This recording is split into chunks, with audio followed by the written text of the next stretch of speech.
Bienvenue sur Africa 24 dans cette nouvelle édition du Morning News. Voici les titres de l'actualité.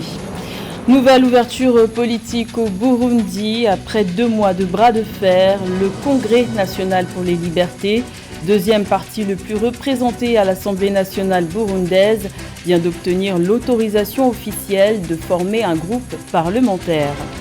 La 11e édition du Salon de l'action gouvernementale SAGO a ouvert ses portes ce mercredi 22 juin à Yaoundé, au Cameroun. Une rencontre axée autour de la modernisation de l'administration, déterminée dans la stratégie nationale de développement pour la décennie 2020-2030. Et la BGFI Bank fait un pas de plus dans la lutte pour l'intégrité et la stabilité du système économique et financier.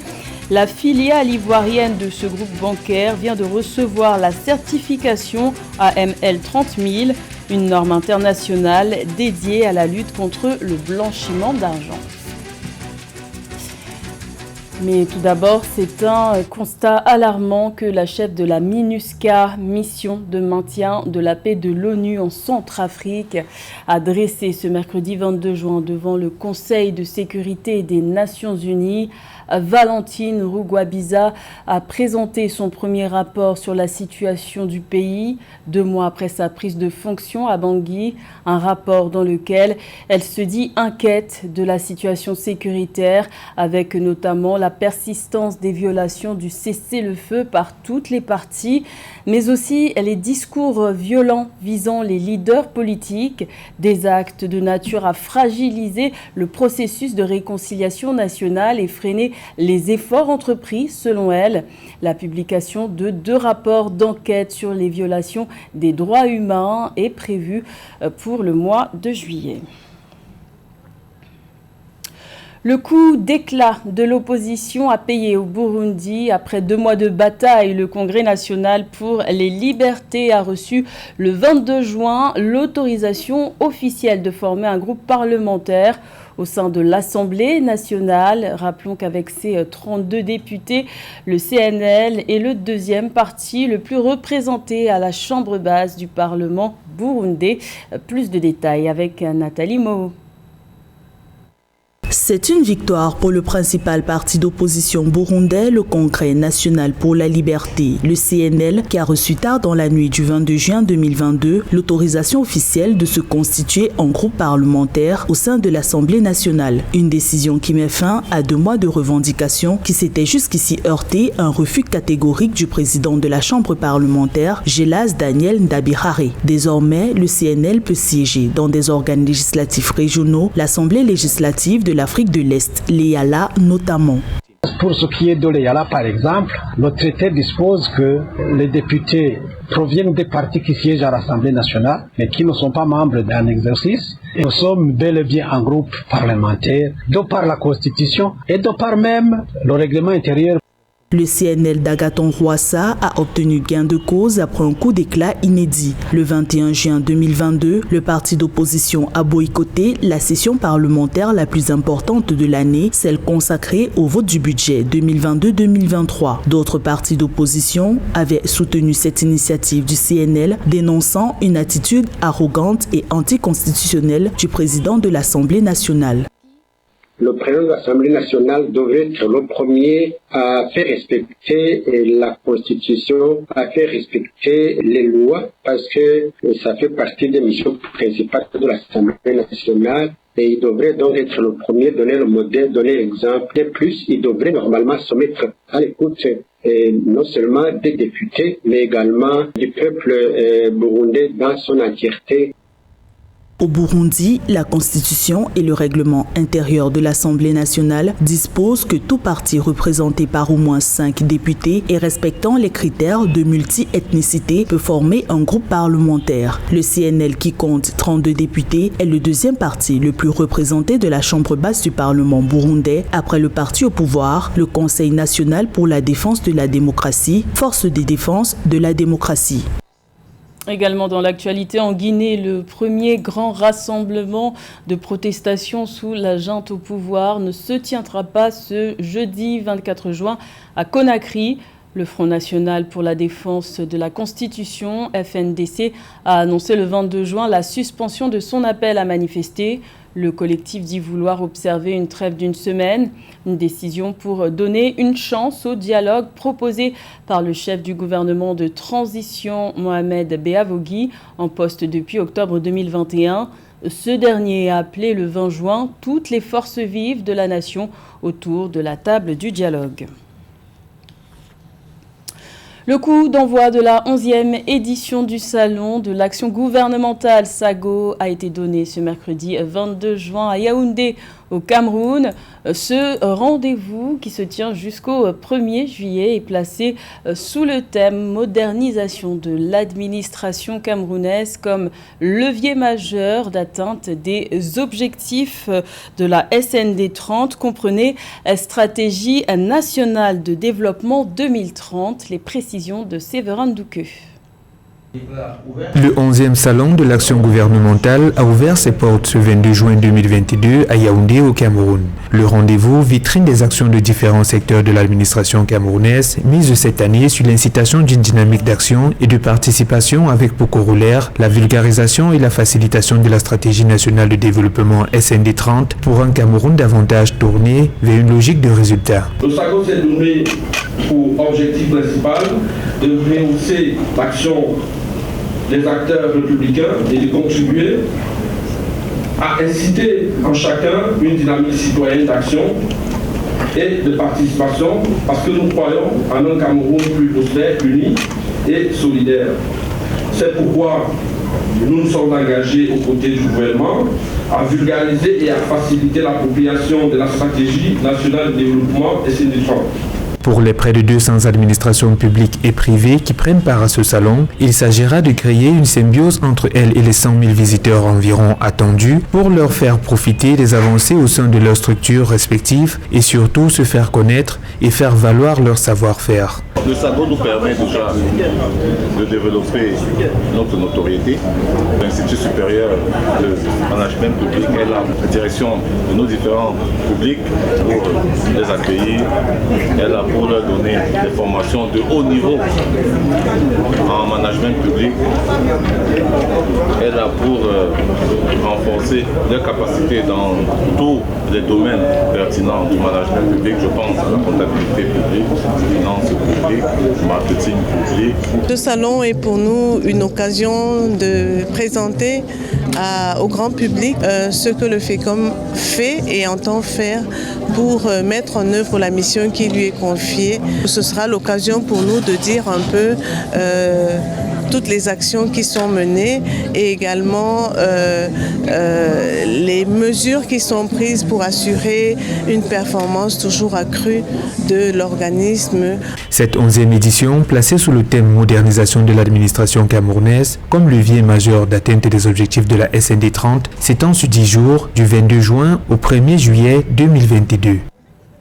Garantir une meilleure transparence des transactions financières, c'est la mission, ou plutôt l'une des missions que s'est donnée le groupe bancaire BGFI Banque Côte d'Ivoire. L'organisme a justement reçu le 21 juin la certification AML 30 000. La filiale ivoirienne du groupe bancaire est ainsi devenue la première banque d'Afrique de l'Ouest à recevoir cette distinction de lutte contre le blanchiment d'argent. Le point avec Ange Noménio. BGFI Banque décroche une nouvelle certification pour sa filiale ivoirienne. Le groupe bancaire s'est vu attribuer mardi 21 juin 2022 à Abidjan la certification AML 30 000 qui est une norme internationale de certification dédiée à la lutte contre le blanchiment d'argent, le financement du terrorisme et la prolifération des armes. Cette nouvelle distinction vient s'ajouter à celle déjà reçue par la filiale gabonaise en avril 2022. L'obtention de cette certification est une avancée pour notre institution. Nous avons à cœur de maintenir et d'améliorer notre système au-delà de son niveau de maturité actuel, qui permet d'identifier, de traiter, de déclarer les risques de blanchiment des capitaux, de financement du terrorisme et de criminalité financière sous toutes ses formes. La certification délivrée par l'organisme indépendant international Cofficert démontre de l'engagement de la banque à garantir une meilleure transparence des transactions financières. Elle vient renforcer la confiance que la banque entretient avec ses clients et des correspondants.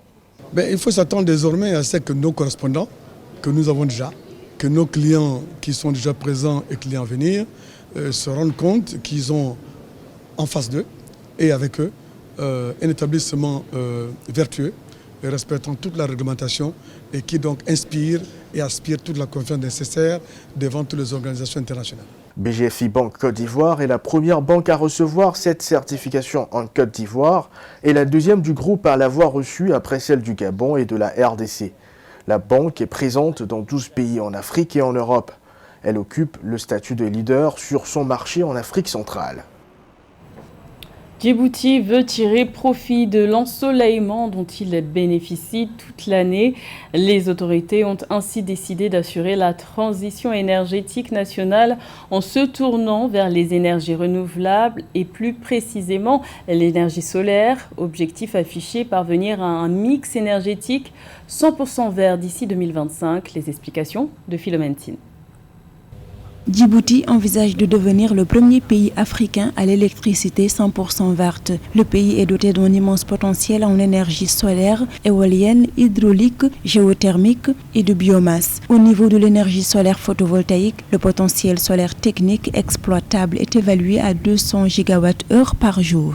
L'initiative de Djibouti de s'engager dans le mix énergétique pour avoir une source d'énergie 100% verte est un programme très ambitieux. Mais cependant, je reste assez sceptique par rapport à l'échéance projetée de 2025, quand je pense à la biomasse ou la géothermie qui nécessitent des technologies de très très haut niveau. En 2020, le gouvernement a initié un projet de construction d'un parc éolien d'une capacité de 59 MW. Dans le solaire, la construction d'une centrale de 30 MW a été aussi lancée la même année. Par ailleurs, selon l'Office djiboutien de développement de l'énergie géothermique, Djibouti disposerait de 500 à 1000 MW de réserves géothermiques.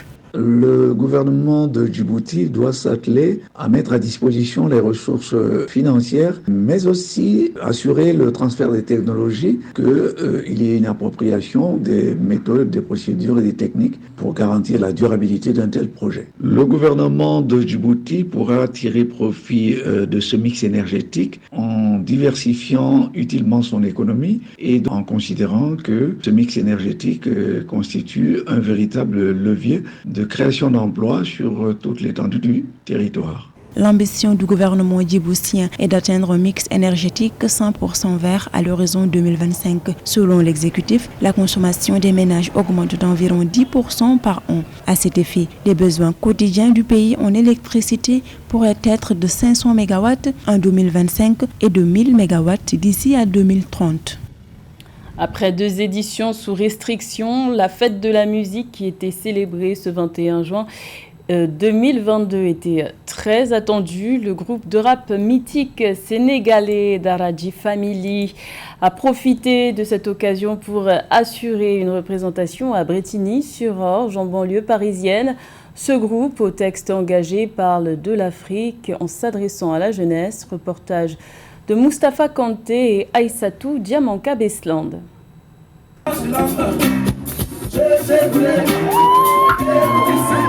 Tché Koulé, c'est la première chanson de leur grand répertoire qu'ils ont scandé sur la scène de Brétigny-sur-Orge.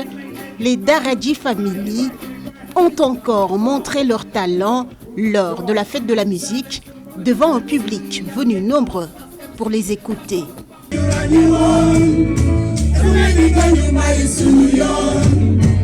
Le groupe mythique de hip-hop sénégalais, composé de 2 acolytes, Nongodi et Fada Freddy, ont transporté le public dans leur voyage à travers leurs pas de danse, mais surtout leurs chansons comme une cadence envoûtante.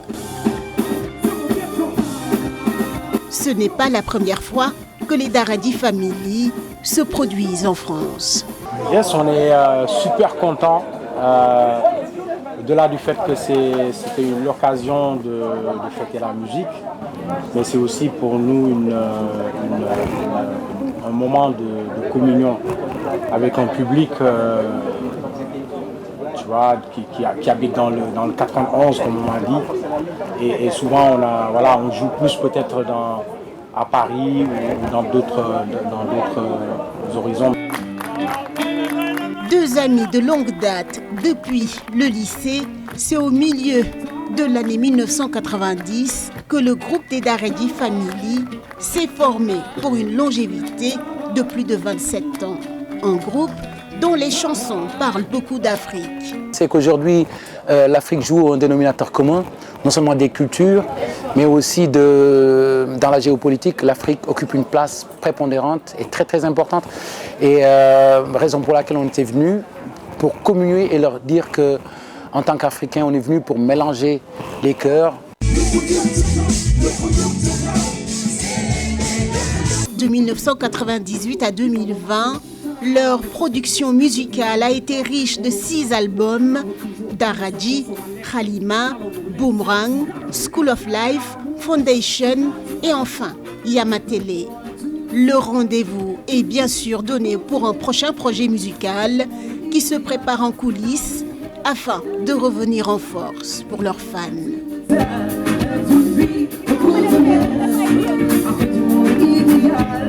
C'était le journal de la rédaction. Merci de l'avoir suivi. L'information continue sur Africa 24.